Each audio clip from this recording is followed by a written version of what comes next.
اهلا بيكم. انا اسمي نور الدمرداش، طالبه في كوريا ومقيمه هنا في سول. النهارده حابه اوريكم ثقافه الادب والقراءه في كوريا عامله ازاي، علشان النهارده الويك اند فقررنا نطلع نشوف الناس بتعمل ايه في المكتبات والبوك ستورز، وبتعمل ايه في يومها بتاع الاجازه ده.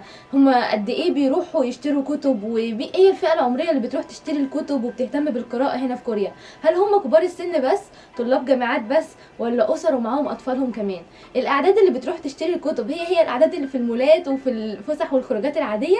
تعالوا نشوف مع بعض ده النهارده، وبعد ما نخلص جولتنا في متجر الكتب او البوك ستور اللي احنا رايحينه، هنروح كافيه من اشهر كافيهات الويب تون ونشوف الناس بتتعامل ازاي في كافيه الويب تون ده. هل ينفع ناكل ونشرب عادي واحنا ماسكين الكتب وبنقرا، ولا ممنوع؟ هنشوف ده النهارده. واحنا دلوقتي استعدينا ورايحين مع بعض لاول مكان اللي هو متجر الكتب اللي اسمه كيوبو. جاهزين؟ يلا بينا. دلوقتي احنا وصلنا لمحطة مترو كوانغ هامون، وهنتوجه منها لمكتبة او متجر كتب كيوبو، وده متجر مشهور جدا في سول وله فروع كتيرة جدا.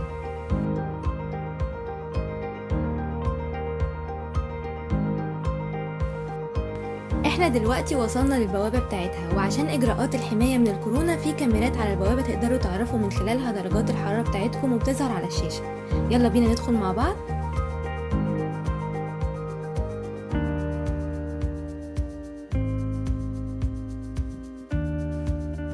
اهم حاجة واحنا داخلين اننا نعقم ايدينا الاول قبل ما نمسك اي كتب.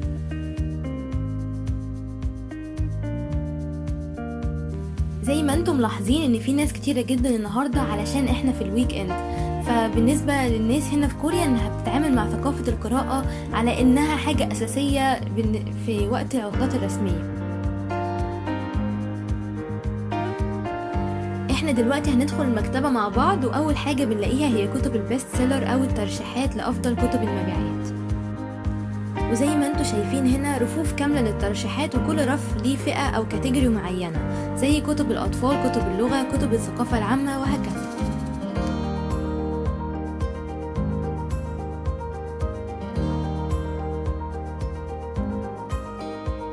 دلوقتي هنبدأ ناخد جولة في المكتبة ونشوف الجو العام وشكل البوك ستور عامل ازاي.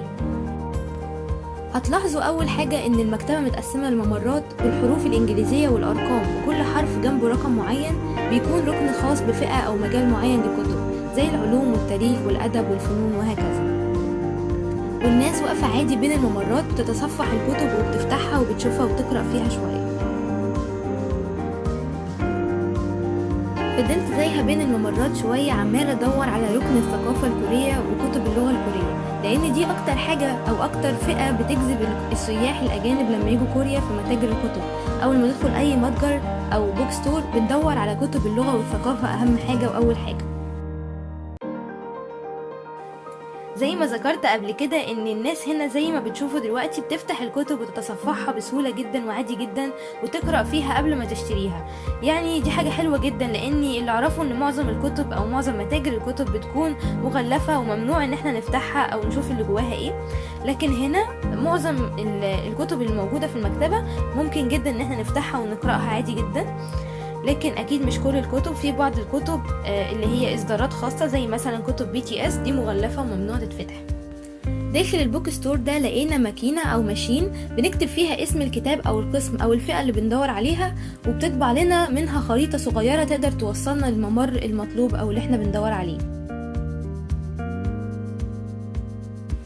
زي ما انتوا شايفين الماكينة طبعت الخريطة وده شكلها، ولقينا قسم اللغة الكورية هو قسم F11.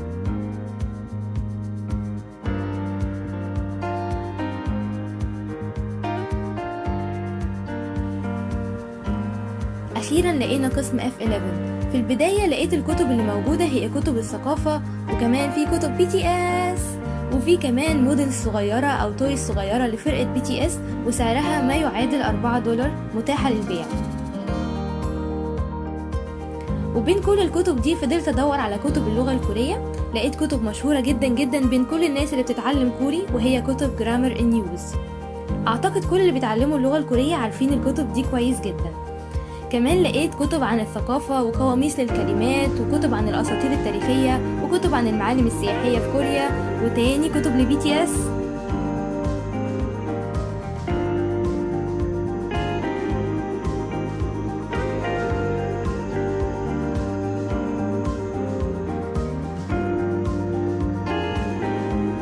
رجعت للجزء اللي كان فيه كتب اللغة الكورية، لقيت كتب اختبار التوبيك.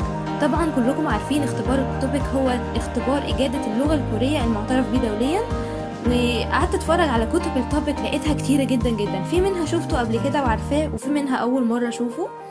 فقعدت افتحها شوية واشوف الدنيا فيها ايه واقارن محتوى الكتب ببعض.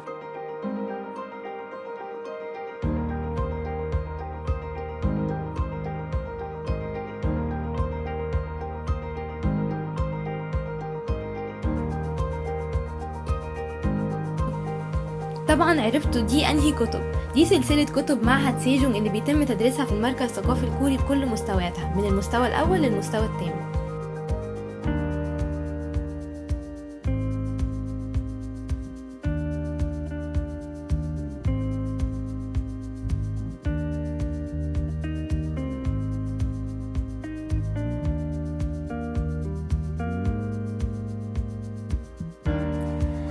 زي ما لاحظتوا ان قسم اللغة الكورية ده عايز يوم كامل لوحده نقضيه فيه، علشان كده بعد دقايق كتيرة من التصفح بين الكتب لقيت حد من المكتبة جالي واداني كوبونات وخصومات للكتب، ودي طبعا حاجة جميلة جدا تشجع الناس على القراءة وشراء الكتب بصفة دايما.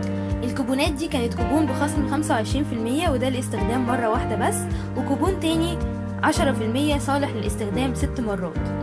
كمان اخدنا هدية صغيرة مكعبات الليجو، وطبعا قعدنا نتخانق عليها والحمد لله انا انتصرت في الاخر واخدتها. واحنا ماشيين في البوك ستور لقينا معرض لوحات فنية، وطبعا سألت الاول لو ممكن اصور فيه او لا، ووافقوا ان احنا نصور. فيلا بينا نشوف مع بعض ايه اللي جوه المعرض ده.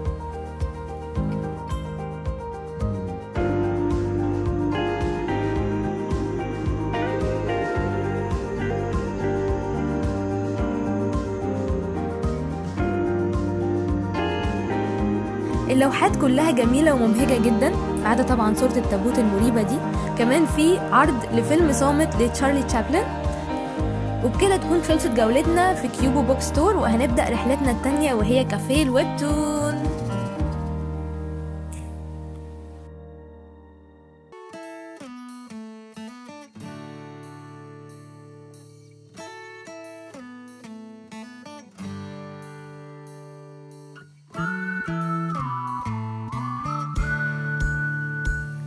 اخيرا وصلنا كافيه شهير للويبتون هنا في كوريا. زي ما مكتوب اننا نقدر ناكل ونقرا ونرتاح كمان في كافيه الويبتون ده. تعالوا نشوف ايه الكافيه ده وشكله من جوه عامل ازاي.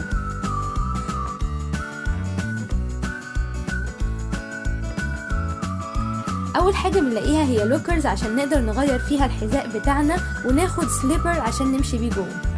تاني حاجة هي رف كامل للبورد جيمز أو ألعاب الطاولة، ودي برضو حاجة لطيفة جدا لقضاء الوقت هنا. كمان هنلاقي منيو المأكولات والمشروبات اللي بيقدمها المكان مع الكتب، وهنلاقي أسعار الوقت هنا في الكافيه. وبالنسبة لسيستم الكافيه فهو الدفع بالساعة، يعني على حسب عدد الساعات اللي هنقضيها في الكافيه، وبندفع على حسب كمان لو خلال الوقت ده طلبنا مشروبات أو وجبات خفيفة. بعدين في رفوف كتيرة جدا جدا من الويبتون ومجلات الجيب والروايات القصيرة. تقدروا تاخدوا من أي رف من دول أي كتاب أو ويبتون حابين تقرأوها زي ما تحبوا. طبعا مش لازم كتاب واحد، ممكن كذا كتاب. وفي محتوى الكتب دي كتب الويبتون بيناسب جميع الأذواق وجميع الأعمار، يعني في ويبتون رومانسي، ويبتون أكشن، ويبتون رعب، ويبتون دراما كورية زي دراما ايتاوان كلاس. المكان فعلا بيناسب جميع الأعمار سواء أطفال أو شباب أو كبار، وفكرة جميلة جدا تشجع على القراءة وقضاء وقت ممتع أثناء الأجازة الأسبوعية. وده بيكون شكل الأماكن اللي الناس بتقعد فيها، وهي عبارة عن غرف منفصلة صغنونة كده تقدروا تقعدوا فيها وترتاحوا وتقرأوا الكتب بتاعتكم وبمنتهى الخصوصية.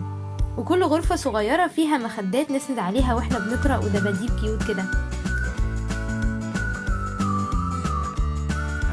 احنا دلوقتي هنختار الكتب اللي حابين نقرأها زي كتب مارفل وإسلام دوغ،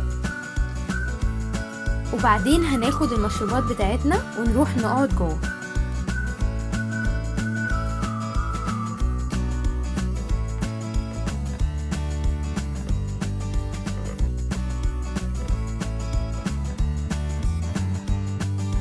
بعد ساعة من القراءة جوعنا شوية وقلنا نطلب وجبات خفيفة. طلبنا توكبوكي وراميان. عادي جدا ان احنا ناكل واحنا بنقرأ الكتب طالما اننا هنحافظ عليها، ودي حاجة كانت مدهشة جدا بالنسبة لي، لان دايما ممنوع الاكل والشرب في اماكن فيها كتب، على عكس الكافيه ده واللي دايما بيسمح لاي حد انه ياكل ويشرب وينام شوية كمان لو عايز. ودي حاجة لطيفة جدا في الكافيه ده، وده اللي بيخليه فعلا ممتع مميز، وناس كتيرة جدا بتحب تقضي فيه وقت فراغهم. بعد ما اكلنا كملنا قراءة تاني، والنهاردة قضينا يوم كامل، يوم ويك اند كامل عن القراءة في كوريا. بكده تكون خلصت جولتنا النهاردة. اتمنى تكونوا استمتعتوا معانا باليوم. ما تنسوش تعملوا شير للفيديو مع اصحابكم اللي حابين تقدموا لهم ثقافة الادب والقراءة في كوريا. شكرا ليكم ومع السلامة.